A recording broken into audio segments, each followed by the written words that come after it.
निर्जरा केअर फाउंडेशनच्या वतीनं सोलापुरातील हरिबाई मैदाना प्रशालावर सुरू असलेल्या 4थ्या महिला महाराष्ट्रात केसरी कुस्ती स्पर्धेसाठी रविवारी दुसऱ्या दिवसातील सकाळच्या सत्रातील कुस्त्यांचे जंगी मैदान भरले आहे। पहिल्या दिवशी प्रेक्षकांचा जसा प्रतिसाद मिळाला तसाच प्रतिसाद दुसऱ्या दिवशी सुद्धा मोठ्या प्रमाणावर मिळताना दिसतोय।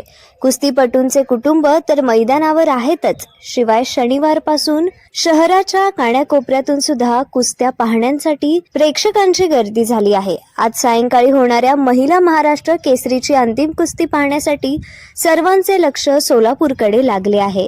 पहिल्या दिवशी ज्या महिला कुस्तीपटूंनी विजयी घोडदौड चालू ठेवली आहे, त्याच महिला कुस्तीपटूंनी आज दुसऱ्या दिवशी सुद्धा सकाळच्या सत्रातील कुस्त्यांचे मैदान मारले आहे। निर्जरा केअर फाउंडेशनच्या संस्थापक संचालक स्वाती साखरे यांच्या वतीने आयोजित केलेल्या या कुस्ती स्पर्धेला प्रचंड प्रतिसाद मिळत आहे।